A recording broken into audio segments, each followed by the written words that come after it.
values. We are here to spread a better understanding of our shared values by bringing back, reminding the people. And this is why the Quran is called al-dhikr. Inna nahnu nazzalna al-dhikr. It's remembrance, something that you had and that you forgot. So much so that the difference between al-qalb al-salim, the sound heart, and al-kafir has his heart or her heart veiled. There is something beneath that is not seen, and to believe is to uncover the veil. Come back to the source. إِلَّا مَنْ أَتَى اللَّهَ بِقَلْبٍ سَلِيمٍ, the sound heart of the origin. Rahmatan lil-Alamin brings the people back to the source. And if, as Muslims today, we are not able to be understood and to make clear that this message is a universal message and we have shared values, it's not because of the message, it's because of us. Because we are obsessed with differentiation. We are not like you. That's wrong. In fact, we are like you. We have a human brotherhood. And human brotherhood, al-ukhuwa al-insaniyya that we have, it's in the Quran. Ya ayyuhan nas, O people. Not only ya ayyuhal ladhina amanu, ya ayyuhan nas, inna khalaqnakum min dhakarin wa untha. It's to the people. We have a human brotherhood, sisters and brothers in humanity. This is Islam. And it's only now that we are rediscovering that in Nawawi in the 14th century was referring to لا يؤمن أحدكم حتى يحب لأخيه ما يحبه لنفسه. You are not going to complete your faith if you don't love for your brother what you love for yourself. And what he said, your brother is your brother in humanity. Meaning the people of other faiths, people, human beings. So if we are not able to translate the universality of this message, it's because we don't know our message and we don't know how to convey the message. It's not the fault of the message. The message is clear, our minds is confused. The message is clear, our minds, all our minds are confused. And we are driven by emotion and always saying, I'm not like you. We are Muslims, and you know what? You are kuffar. That's the wrong way of starting. We start first, we are human beings, and we have shared values. And by the way, you know what? It's not for you to go to anybody and to say you are kafir. You can't say that. You know why? Because you don't know what she or he knows about Islam. Al-kufr is to know the truth and to reject it, and you don't know what they know. So you better keep quiet about judging people and be serious about the way you understand your message. It's much more about your own responsibility than judging the people.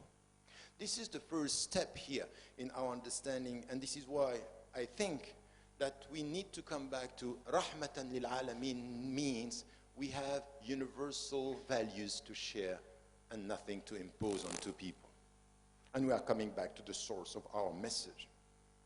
And this is what the Prophet ﷺ said, and we have to take this as our own responsibility. We cannot just blame the world not to understand us. We have to blame ourselves first, not to know how to express ourselves, because there is a lack of education, lack of understanding, and we don't know how to translate our values. Having said that, if we come to what are the shared values that we have, and why am I starting like this? You might think, oh, he's far from his topic. He's not talking about jihad. And in fact, I want to put jihad within the overall concept of human beings. It's very important to understand that this is one thing within a global message. Don't extract jihad and talk only about this just in an apologetic or defensive way. Make it something that is understood in the global message. And the people are going to understand. You know, I'm sometimes now dealing with people of other faiths saying, you know that you are indulging jihad. Say, what? Say, yes. You are doing exactly what I am doing with other words, but it's exactly the same. We are, and this is why we have it in Islam. وَلِكُلٍّ جَعَلْنَا مِنْكُمْ شِرْعَةً وَمِنْهَاجًا. You have a way and you have a methodology, but we have the same values. These are the same values with other ways to translate them. But we have to come to the value instead of struggling on terms and concepts. Come to the essence. Come to the very deep understanding of what we are talking about. And there is something here which is very essential. Look at this. Everywhere I go, talking to Muslims as well as talking to people of other faiths, if you come to Islam and we start with something which is essential in our understanding. In the concept of Islam, the first thing that we have is al-fitra. Fitrat Allah allati fatara an-nas alayha.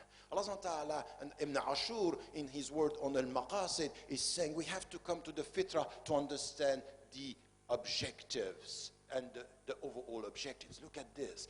Look at this deep mind, understanding that it comes from the intimate universal that you get the universal of values. The intimate universal first. Meaning what? Mircea Eliade, who studied all the religions, was traveling around the world, and he said, wherever I went, I saw people seeking the truth, looking for the truth, they wanted the answer. El-Fitra was defined by the scholars. Look at all the scholars as this natural yearning that we have in our heart, looking for the truth. We want an answer. Why are we here? Go along the world and talk to the people, and you will see that this fitra is the intimate universal. We agree on that we have a question. And we are in trouble as long as we don't have an answer. We are not at peace if we have a question with no answer. This is al-fitra. Al-fitra is looking for an answer. Fitrat Allah التي فطر الناس عليها لا تبديل لخلق الله. And Allah is talking to all of us. Am I far from jihad? No, very close. I'm even within. Because the first jihad that you have is going to be the jihad of the quest for meaning. I want an answer. I am looking for an answer. So to get this answer is an intellectual jihad, is a spiritual jihad. We translate this as effort, but you will see that it's deeper than that even. Now, if we come with this understanding, and we talk to people and we come to this understanding, there is something which is very important. Something that we share with the Greek tradition, the Jewish tradition, and not with the Christian tradition. Something which is essential in our fitra is Allah subhanahu wa ta'ala created us innocent. We are innocent. There is nothing like original sin in Islam. And the Jewish tradition is like us. The Greek tradition is referring to this. And all what we have now in the West is stressing on our innocence. Be careful. One of the main problems that we have in the West with religion has to do with the way religion was portraying us as guilty. By definition. That you are somebody who is not good. In Islam, it's not this. We are innocent as long as we don't have the reason to decide. So this innocence, this original innocence, is so important that in everything in al-mu'amalat, Allah subhanahu wa ta'ala is saying in the Quran, we give you a tayyibat. Everything is good for you. And even in al-mu'amalat, al-aslu fil ashya al-ibaha. The first principle in Islam is permission. Trust what is good. And everything is good in al-mu'amalat as long as you don't have a text telling you it's haram, which is the other understanding of the Muslims today. We start with haram and we are looking for the halal. While in Islam, with al-mu'amalat, everything is halal except what is written in al-mu'amalat, social affairs, as haram. So it's an open, we are trusting the world because we are trusting the Creator. So this understanding that innocence comes first is لا تزر وازرة وزر أخرى. You are not going to bear the mistakes or the faults of anybody else. You are responsible of what you are doing. Very important. So it means that everything which is said about Islam, that it's all about community, that you are lost in the community, that's not true. If you come to Islam, you are personally responsible. You can't, the day of judgment, say, my father, my mother, my kids, my brother, you. وَكُلُّهُمْ آتِيهِمْ يَوْمَ الْقِيَامَةِ فَرَدًا. You are alone. You have to respond. That's very important. So you are responsible of your own innocence, and one day you have to respond to this. That this is a concept. Go everywhere in the world. Talk to the Confucianists, talk to the Buddhists, talk to the Jews, talk to the Christians, and come with this and say, is there something which is not logical in what we are saying? This is a universal message that we are sharing, that you are responsible of what you are doing. All the liberal democracies today are starting with this point, that it's an individual responsibility. And this is Rahmantan lil Alamin, is to come and to bring back this personal responsibility by saying, yes, you have rights. Yes, you have rights. And look at what is going to come from our message. You have rights, but you are responsible of the way you deal with your rights.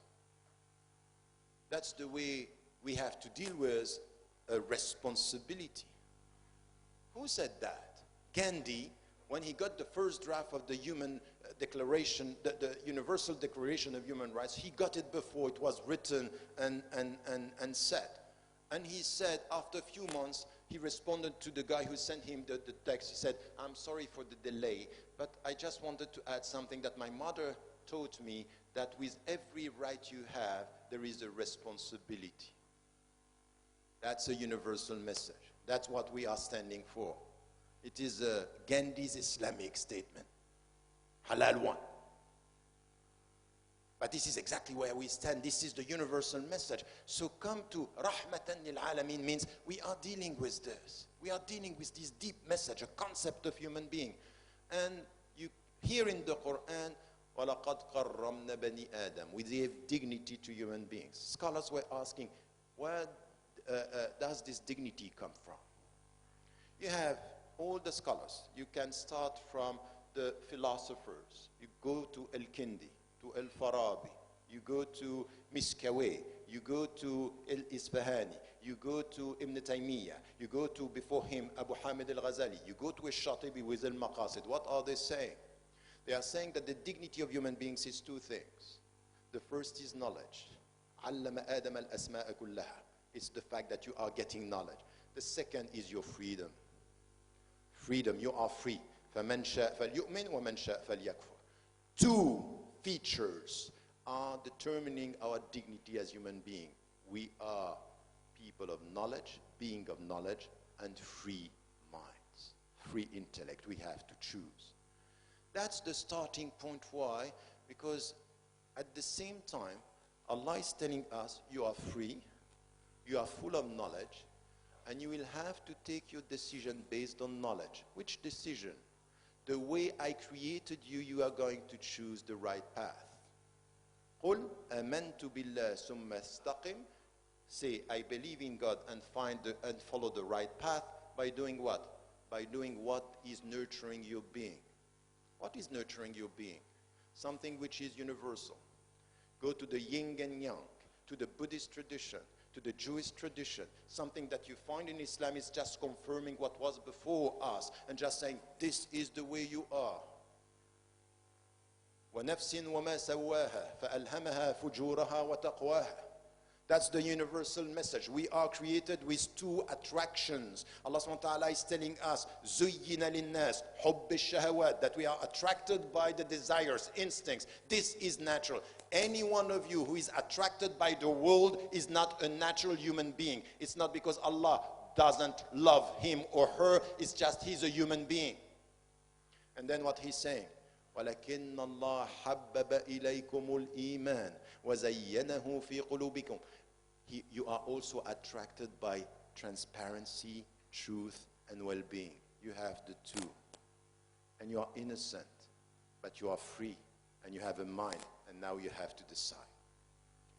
This decision, based on your rationality and your faith, is something which is universal. Wherever you go, you won't find anybody saying, what are you talking about? I'm innocent, I'm free, I have knowledge, I have to use my mind to decide which path is the right one. That's the universal message. And we mean by this that I am responsible of my own destiny in the light and before God. Rahmantan lil Alamin means come back to this. Come back to what we are talking about, the values. And then you come with this understanding, this concept. It's only with all that that you are going to understand the meaning of jihad in Islam. Not as something which is marginal, it's the center. Why? Because with this you are saying, okay, what are you going to do with your freedom now? If you have to follow the right path, what is this right path? What are the values? The first is, وَلَقَدْ كَرَّمْنَا بَنِي آدَمَ, respect your own dignity. Not only your dignity, but the dignity of every human being. Remember the Prophet ﷺ standing up when a procession was there and the companions were astonished. He's a Jew. Is he not a human being? Meaning what? The faith that you are celebrating should never deny the being from which and in which he was created. Your respect towards creation comes first, then your differentiation of religion, if you understand. He stood up. How many of you today in 2015 would stood up if a Jew is dead? Just come to this. Come to the reality of our discrepancies. Very good message, deep knowledge, and very superficial understanding. Because here we have to differentiate. Yes, I'm going to stand up in front of any governments, Muslim majority countries or Israel. The same. You are a dictatorship, you are a terrorist state, I'm going to stand up. I don't differentiate between your religion, I look at your principles. You betray Islam, you betray human rights, you will find me. In the name of my community. You just were saying, one ummah, be careful. Not blind support to the people of your ummah. There is nothing blind in Islam, because you have to use your mind and to look at the principles. A Muslim majority country with a corrupt government makes it a corrupt government. Stand up. No way. Israel killing innocent people, stand up.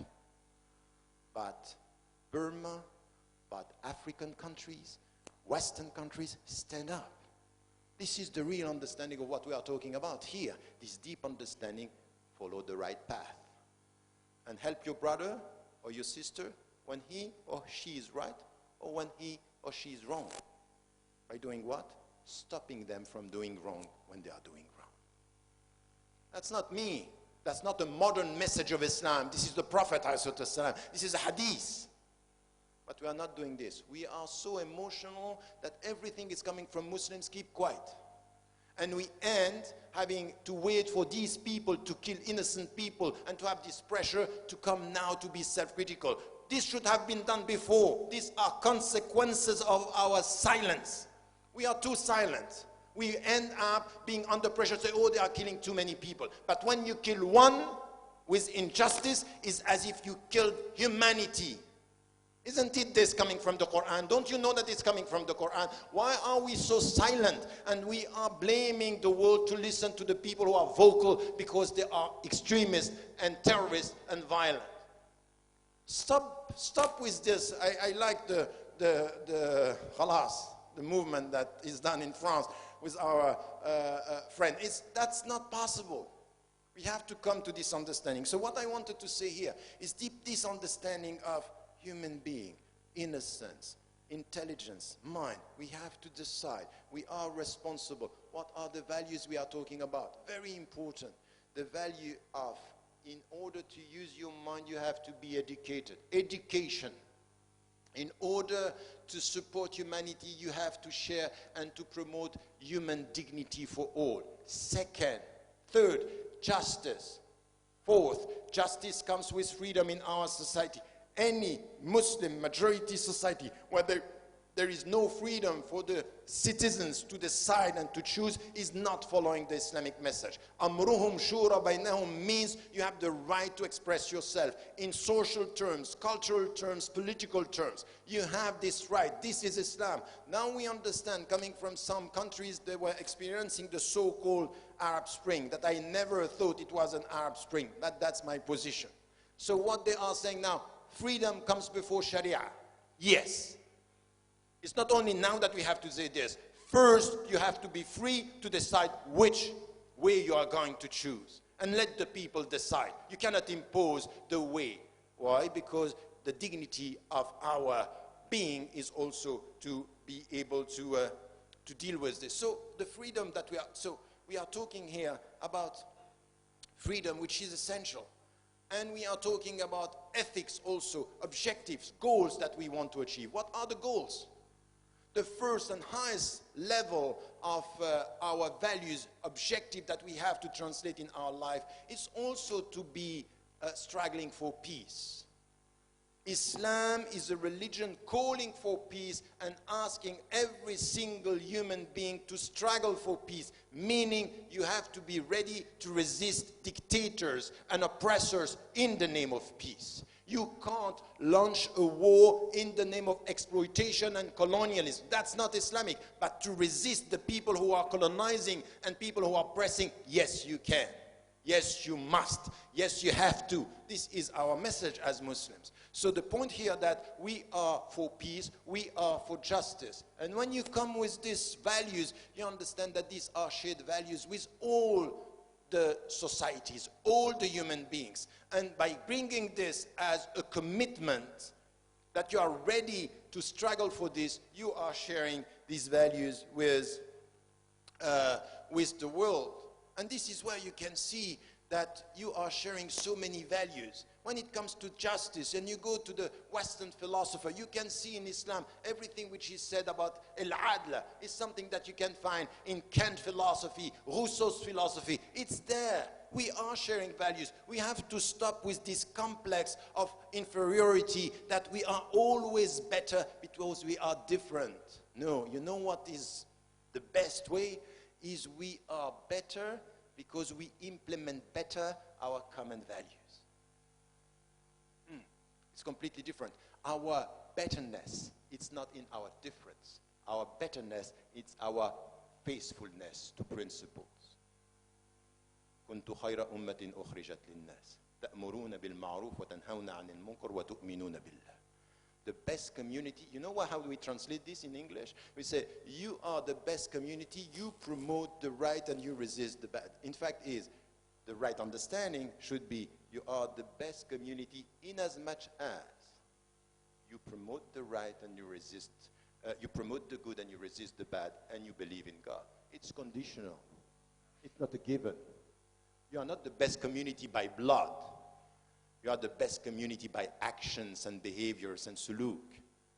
That's so essential for us to translate this in our understanding. And there is another point here which is important, and you can see this. In fact, in Islam, and you know why I'm saying this, because we see that some people are distorting our terminology. One of the most important concepts is jihad. I will come to it right now. But just before this, there is another concept, which is the concept of khilafah. We have reduced in our understanding khilafah to a political structure. But the political structure is not this. The political structure is a translation in political terms of a concept which is wider than this. إِنِّي جَاعِلٌ فِي الْأَرْضِ خَلِيفَةً. Allah subhanahu wa ta'ala is talking to the angel and say, I'm going to put a vicegerent on earth. And the vicegerent means something which is important here, is you don't have the ownership of the creation. You have to respect. The owner is him. سَخَّرَ لَكُم مَا فِي السَّمَوَاتِ. He gave this as a gift, and he will ask you about what we have done. And by definition, Muslims are sharing with all the environmentalists the same concern. We are very close to the Native American. When we saw the American and the colonizers coming, you say, you know what? We thought that we were belonging to the land. and you think that the land belongs to you. We think that the land belongs to him. The land belongs to him, and we try our best to serve him by using the land. Very close to the native. We don't have this, everything is for us. And we do whatever. No, even with your body. Anyone who is telling you, this is my body, I do what I want with it, the same, you might be wrong. Be careful. It's a gift. The way you are treating your body is the way you respect Allah and you respect God or not. And many people can understand what you say by saying, be careful with your body. One day you are going to be asked, are you treating your body well? Are you respecting him through yourself? And this is why Adam and Hawa said from the very beginning, رَبَّنَا ظَلَمْنَا أَنفُسَنَا. We have been unjust with our own selves. Because we don't respect you in the way we deal with ourselves. If you speak like this is a concept of life that is understood by everybody. No one is going to be, you are irrational. That's very rational. That's very spiritual. That's deep. And with this, you are free, you have new knowledge, and you have to follow the right path. And then comes something which is essential. In order to achieve this, as Muslims, as human beings, we need to be ready, to be equipped to take the right decision. And it starts from within by resisting our own ego. Resisting these attractions that we have within towards what is bad. Many of you, all of us, we are not born peaceful. We are struggling to get this peace. We are struggling to master our emotion. And this is what the Prophet ﷺ said. Man ash-shadid, man lam yiku nafsahu 'inda al-ghadab. When you master yourself, when you have this emotion of anger that it's coming to you. So as Muslims, we understand here that, and we are promoting this, that as human beings, we are innocent, we are free, we have a mind, and we have to decide. And the first stake is to resist what is bad in ourselves. Go around the world, talk to anybody, an atheist, an agnostic, a Buddhist, a Hindu, a Jew, a Christian. Ask him, are you not struggling with your own self to be a good person? Just find somebody who tell you no. I want you to find one human being saying, no, I am good by definition. And the only fact that he is good by definition means that there is something bad in him. Arrogance. The one who thinks he's good has something bad. This arrogance. The point here is, because we agree on this resistance to what is inside is jihad. And the deep understanding of this jihad is you are resisting yourself, resisting the bi-dimension, and at the same time, what you have to do is to reform yourself for somebody who is better. The sound heart that you are looking for is to come back to the origin, to reform. So I resist to reform, to come back to the sound heart of the beginning. So my struggle with myself is to keep my fitra at the right state of innocence and choosing the right path. Resistance and reforming. That's the spiritual understanding. And if you come to this, you understand that this is a dimension that you have to start with. But be careful. Many of our brothers and sisters, because they are apologetic, because they are not assertive, because they are not confident, they end up saying this is Islam and they don't want anything else to be taught about or talked about when it comes to Islam. No, this is the starting point. It's not the final point or the final element of the whole discussion. We have to start with this. Many concepts in Islam should be understood with their spiritual meaning to be understood afterward as their social meaning, their political meaning. We have to understand this from an Islamic perspective. And what I'm saying here is that when you start with this, and we start with this, you start to understand the deep teaching and lessons you can get from the concept of jihad for yourself. And be careful when I'm talking like this, because very often some of you, we end up being so obsessed of what the West think of us that every time we talk to ourselves, it's as if the West is listening to us. And we want to please them. And say, you should like that. I'm sorry, that's another story. I'm talking to Muslims from an Islamic perspective for us to understand Islam from within. And it's too serious just to please people. It's to be committed, it's to understand who we are, what we stand for, what are our responsibilities.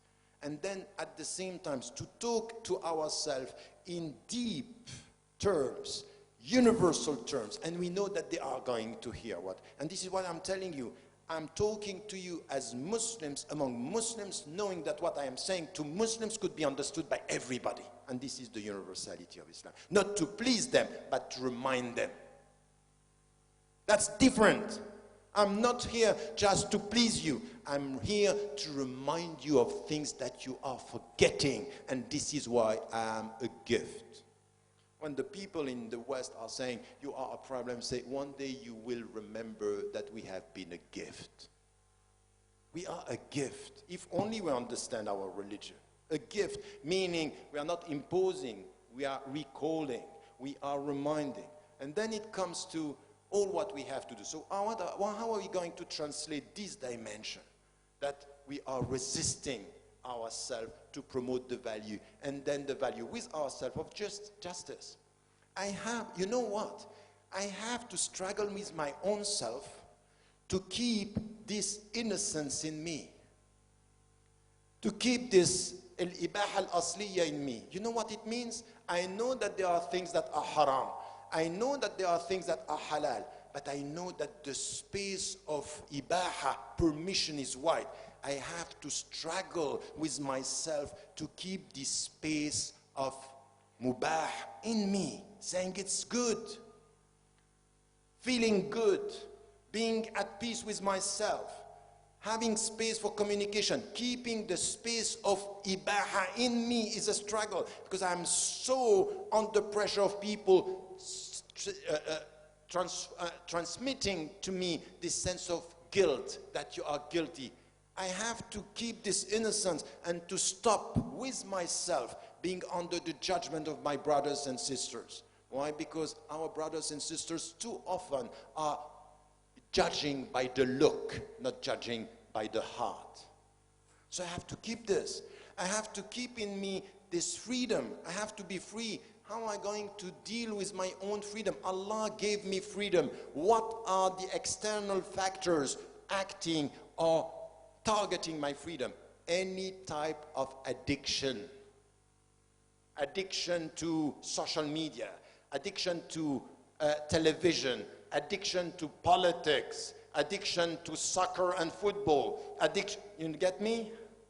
All type of addictions. This is where you have to struggle with yourself, to liberate yourself from your ego, and then first your own arrogance, your own dogmatism, your own self proud of thinking that I have the right to, this is to keep my freedom, to understand my responsibility. And now I come to the dimension outside.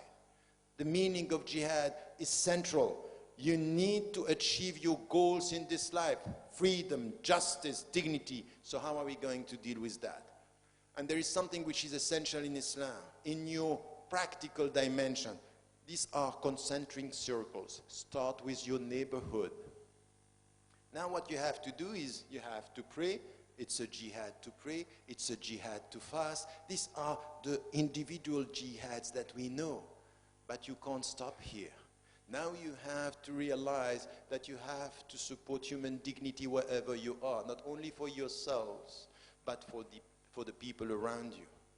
And the first dimension of jihad is social jihad. Social jihad means you have to be wherever you are, people who are struggling for social justice, social equality, social freedom. Not only for Muslims in Malaysia, but for people living in this country. And this was said, and this has to be repeated. Any one of you who is only supporting the rights of the Muslims in this country has not understood what Islam is all about. The Prophet ﷺ arrived in Medina and said about the Jews, "Lahum malana wa alayhim ma alayna." They have the same rights and the same duties as us, because they are our brothers and they are part of our ummah, by the way. That's a good point, huh? When you said we are one ummah, where are the Jews? Where are the Christians? Outside? That's a good point. Because the Prophet ﷺ in Medina, the concept of ummah was with all of them.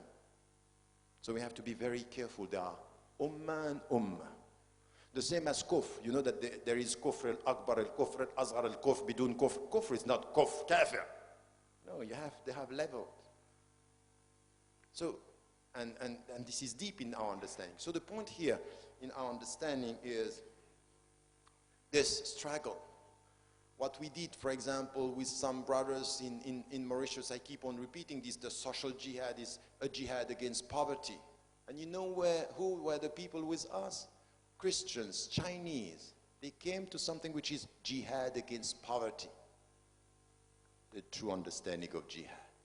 Resisting poverty, reforming our society for more justice and more dignity. And this is following in the footsteps of the Prophet ﷺ. That's the point. The point is, when you come with this, we are innocent, we are responsible, we are knowledgeable, we know our principle, we start with resisting with our own self, and then we resist for the sake of our values, our shared values. Social jihad. A jihad for the name of our common dignity. And we bring into the struggle all the people of principles. It's not us versus them. It's us with our shared values against the people who are not respecting values. That's the difference. Don't be mistaken as to who are your enemies. Many Muslims who don't understand Islam are much more your enemies than non-Muslims understanding your principle. Get that? That's the point. That in the name of principles, I'm going to fight. Some of our brothers are dealing with Muslims who have no values. Corrupt people. Corrupt. And then sometimes you find people of out of faith or with no faith, with principles. The social jihad is also about understanding this. And then what I said in the discussion, and coming with this, you understand that your resistance should be multi-dimensional. The social dimension is important. And then you have to start where you are. You are dealing, you people of Malaysia, with something that has to be quite clear, a cultural jihad. There are things in your culture that are not Islamic, even anti-Islamic. In some of the way you treat people within the society, this stigmatization or cultural stigmatization is not right. Because we said, yeah, ayyuhan nas, we are all equal. If there is something in your culture promoting a differentiation of cultures or hierarchy of cultures or promoting racism or promoting a way of treating women in the right way, you have to struggle. This is a jihad within. A Muslim, a Malaysian Muslim should struggle, or he or she, against anything in the Malaysian culture that is not respecting the dignity and the equality of human beings, men and women. This is your struggle. This is a jihad, here, now. And your weapons are your minds and your heart and your understanding of Islam. Knowledge, principles, objectives. And you have to deal with it. Don't think that you are a majority country, that everything which is coming here is right. You know that, for example, one of my books was banned from Malaysia. Yeah. It means that there are dangerous ideas. What's that? Who is doing that?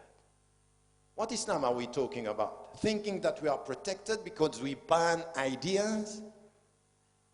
Which civilization is building strong human being, banning ideas? Muslims should deal with knowledge and come with arguments against arguments, but not banning. This censorship is not our way of dealing. Look at what happened in the Middle Ages with Jews and Christians and people who were challenging the Muslims. They were responding, adding knowledge. So there is an intellectual jihad as well. You have to be involved in this, getting the right understanding. So this understanding of jihad, it's very important, and I refer to artistic jihad, cultural jihad, jihad for equality between men and women. In Islam, there is a big problem in the Muslims, not in Islam. In the Muslim majority countries, and you can think it's coming from, no, I'm talking to you. I have traveled around the world. I met Muslims, women and men in Muslim majority countries, here in Malaysia. If you dare to tell me we don't have a problem with the way we treat women, you are not sincere. You are not facing the reality. We have a problem, we as Muslims, in the way we treat this. Leave alone the West. Don't talk about the West. Talk about, do we understand Islam? Do we are really understanding the way the Prophet ﷺ was in the mosque? And sometimes there are some cultures that are even ahead of others. I can tell you, you are doing better than the Arabs, but it's not difficult. It's not difficult.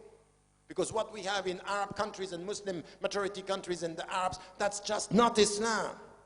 How come can we understand that in one country women are prevented from driving?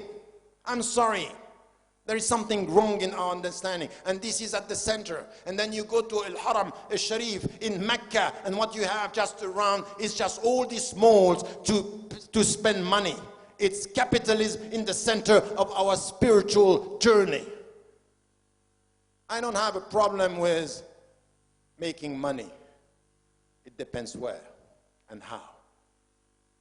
But just to have this, it's the contradiction of our society. It's the contradiction and then you have the way that they are treating women. And we keep quiet. Until when? Until 200 young girls are taken in Nigeria and say, no, it's not Islamic. Because we are under pressure. The true reform and resistance is not when we are under pressure by the West. Is when we are under pressure as to our faithfulness to Allah from our mind. If your mind and your heart are not under pressure, there is a problem. Don't wait for the West to come to tell you what you have to say. Listen to your heart and your mind. Istafti qalbak, said the Prophet ﷺ, as to what you have to do. And the reform is coming from this process. This is the jihad we are talking about, and we are talking about courage. Let me come to the last point here, which has to do with, it's Suyuti when he's talking about jihad. I keep on repeating this because this is something which is important. He's talking about 80 occurrences and fields where we find the concept of jihad. Not one, not two, not three, 80. 80. So it's a multidimensional concept, you have to understand. And all what I'm talking about, even with the text, you know that in ijtihad,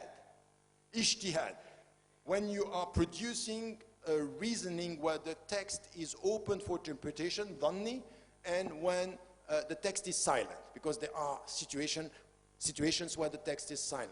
So when you are doing an ijtihad, in ijtihad there is jihad. Jihad with your mind to find the right solution. Ijtihad is the same root as jihad. Okay, so this is where we have also to be involved to try to find new solutions for our reality when it comes to facing our situation. So all this has to come. So look at what I was saying now, just to come to the last point. A concept of human being where fitra is first, innocence is our natural state. Intelligence and mind and rationality is giving us our dignity with freedom. And then we have to decide. With our innocence, we are attracted by the bad and the good. And we have to resist the bad in order to promote the good in ourselves. And then we have this responsibility to spread the good outside in the name of value of peace, of justice, of dignity, of education, of equality within our society. And then we have to struggle. And we start now and here by facing the reality of corruption, inequality, and justice in our society. We face the inequality in our cultures, cultural jihad. We face also something which is a jihad with our imagination, artistic jihad. We face a jihad when it comes to liberate our sisters from any kind of oppression that is not which is in contradiction with our Islamic principles. You get the whole thing, the whole narrative now. You can understand that it's not coming as a concept out of nothing. It's a concept within a concept of life, a concept of human being. And then there is something which is essential. One occurrence is al-jihad is called al-qital, armed resistance, armed war. And no one can deny that this is in our tradition, but it's very strict conditions, and we have to get that. Allah subhanahu wa ta'ala is saying in the Quran, وَلَوْلَا دَفْعُ اللَّهِ النَّاسَ بَعْضَهُمْ بِبَعْضٍ لَفَسَدَتِ الْأَرْضِ. And there is another verse saying exactly the same, but about religions. وَلَوْلَا دَفْعُ اللَّهِ النَّاسَ بَعْضَهُمْ بِبَعْضٍ لَهُدِّمَتْ صَوَامِعُ وَبِيعٌ وَصَلَوَاتٌ وَمَسَاجِدُ يُذْكَرُ فِيهَا اسْمُ اللَّهِ كَثِيرًا. So two verses saying the same. If Allah had not put a set of people against the other, the world would have been corrupt. So there is something which is a balance of power. And then the other one is exactly the same by saying synagogues, temples, mosques, place of prayer would have been destroyed. Meaning by this that there is a balance between religions as well. So what it means that this diversity is not something that it's an obstacle. This was wanted by God as a way for us not to corrupt the world. Why? Because absolute power of man is corruption on earth. We need to have this balance of power. What does it mean? It means that you will have people who are going to oppress, to exploit, and to attack. The dignity of our humanity is also to resist. We have to resist. In the name, because some in this struggle between the good and the bad are going to follow the bad. You have to be here to resist the bad. So this resistance in Islam is legitimate resistance. But we have to be careful. In Islam, and you know when the Prophet ﷺ sent Usama, he was 20 years old, and all the companions were surprised that he put so young, in front of Abu Bakr, Uthman, all people who were just the giants of the community behind Usama. Usama is going to lead. That's good to know, by the way, for all our leaders. Sometimes you have to leave. Sometimes you have to give the space for, and this is a problem that we have around that we need to talk about. We need to remember what the Prophet ﷺ did with leadership. The diversity, young people, old people, and using the people depending on their skills and their experience as well. And he sent them, and he gave him some advisors that Abu Bakr as-Siddiq repeated afterward. Now you are going to a war. You are resisting the oppression, but you have to be quite clear.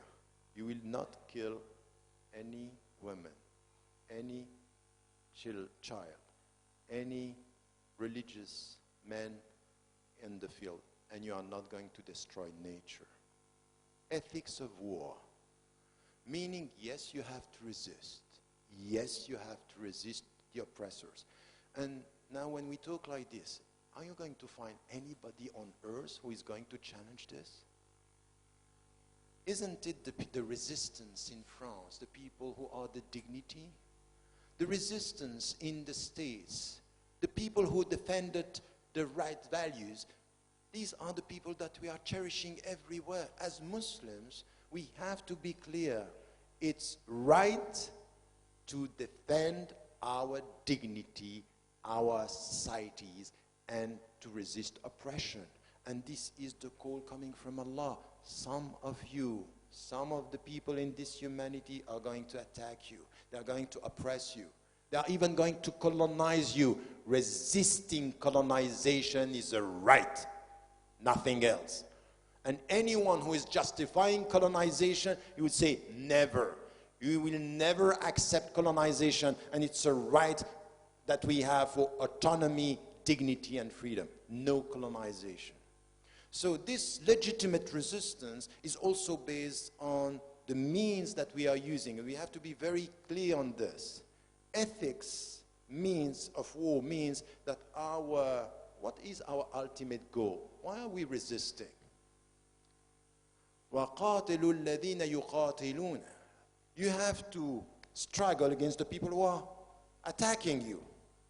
وَلَا تَعْتَدُوا. You have to respect the limits. This is in the Quran. Don't go beyond the limits. Target the army. Target the people who are targeting you, and use the right means.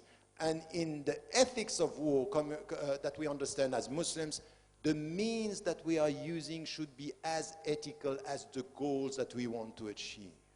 The means should be ethical. ما بني على الحرام فهو حرام. You can't use wrong means for a right cause. Never. So targeting innocent people, what we see now with Daesh and the so-called Islamic State, all the means are wrong and all the understanding is wrong. And we have to challenge this by saying we condemn this, condemning what happened in the States. And by the way, be careful not to condemn only what happened in the West, please. Stop being apologetic. I condemn New York, Madrid, London, Paris. What about Syria, Nigeria, Morocco, Jordan, Palestine, Indonesia, Afghanistan? Condemn everything. And also when it comes to non-Muslims, you have to condemn this. You have to stand to by your principles. That's so important that we should not be selective in our condemnation. And we are not here to condemn on a defensive way by pleasing the West. Now you have to condemn. I'm not going to waste all my life condemning to please. I want to resist with the right principles and to come to a deep understanding of our contribution to the world. And what should be our contribution now? Just to say that we condemn this? No. You know, just after September 11, the week after, and then in the following weeks, with George W. Bush, he said something which is up to now, and even in France, we were not far from it. It's you are either with us or against us. And I was thinking, they are putting us in a situation when we have to condemn and apologize, and that's it. Don't add anything. And if you add anything, they say, we got you. It's always yes, but. And now I'm telling them, no, it's yes and. Because the situation is much more complex than what you want to say.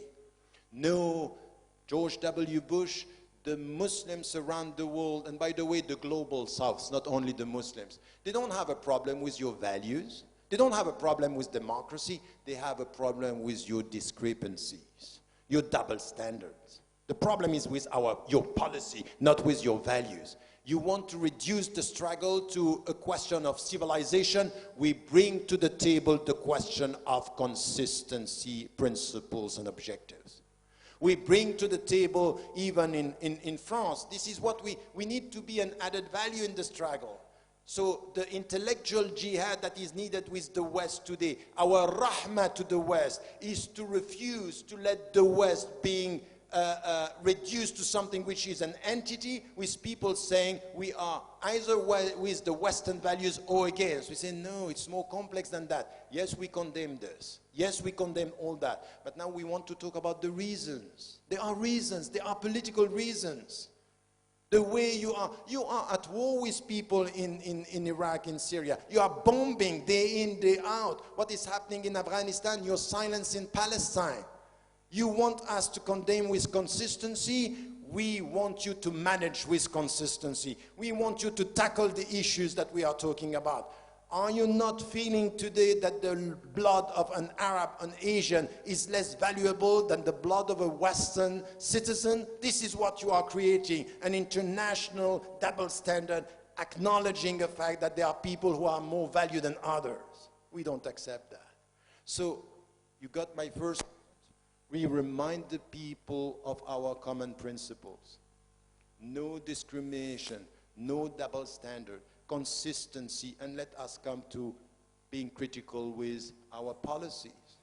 And for example, today, to be clear on the fact that what is happening in the Middle East, the silence of the international community when it comes to the Palestinians, the silence of the community when it comes to all the, at the same time, yes, we have to condemn what happened in Paris, but our voice should be clear when 2,000 people are killed in Nigeria because of Boko Haram. That's not possible. Let us come together and say it. So this is why we also have to tell them, come and let us also talk about your policy. I was the first to support and being hopeful about Barack Obama when he was elected. Now, 6 years after, drones are still killing people 400 times more than what was during Bush time. What's that? You told us that Guantanamo is going to be closed. You told us that you are going to open up to the Muslim majority countries and the Muslim world. What is happening? These were words, promises, or real policies? Why am I saying so strong on this? But as long as you have this new temptation to please the West with very spiritual talks, we are Sufi and we don't deal with politics, you are not going to be heard by the people who want their voice to be heard, and they are right. There are people who are exploited. There are people who are being killed. They are treated with no dignity. We have to have a clear political voice. We have to stand for principles. Our silence and transforming Islam into a spiritual message that has no take on dignity, justice, and struggle, it's wrong. We are giving the wrong message. We have to be involved in the discussion.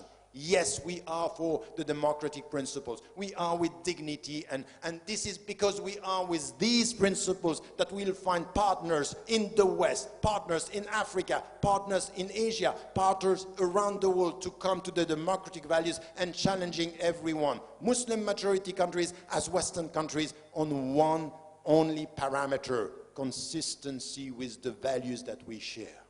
And this is where we are going to be listened by the people. But too many Muslims today are so apologetic that they end up translating Islam into a spiritual message that is far from being involved in this. That's wrong. That's not going to help us. Our answer to these young people who are leaving Malaysia, leaving Western country to go there out of frustration is also to hear us saying, we are with you with your frustration, but these are not the right means. You have to do is to be involved in your society. What you have to do is social jihad. What you have to do is a better understanding of your religion. What you have to do is a better understanding of the complexity of the political issues, and not a simplistic way as that I'm going to kill kuffar. So we have to be involved in this discussion, not to reduce this. This is our responsibility. We need a strong political discourse based on the common principles that we have, the deep understanding, and this is where, as Muslims, we should deal with al-qital, and being clear on some of the means. No, it's wrong, and it will always be wrong to kill innocent people. It's wrong to kill children. Even in our struggle everywhere, these are position of principles that we have to keep as Muslims, and then you will see that with this discourse, which is a discourse clear as to our sources, clear as to our principles, clear as to our goals, what do we want to achieve. Because at the end, the ultimate value of Islam is that we are spreading peace. But we know conditions of peace are dignity, freedom, and justice. Wherever you have no dignity, no freedom, no justice, you will never be at peace. You will never get that peace. So we are agents of peace, and we know the struggles that are needed for that. So this is the way we put this. Can I tell you something? Now, I'm talking to Muslims, I'm talking to us ourselves from within. If you were talking with anybody around the world, your fellow brothers and sisters in humanity, do you think that there is something that I said that is not understandable? Do you think that they would say, that's completely, you are an extremist? Only the people who don't want to listen. But if you listen with your mind and you listen with your heart, this is where we agree. And Islam is here. Rahmantan lil Alamin is to come back to this. The West, the powerful. Even in China, by the way, it's not only the West. Be careful with what is happening now. The very important economic power, which will have a very important power. The shift towards the East is important.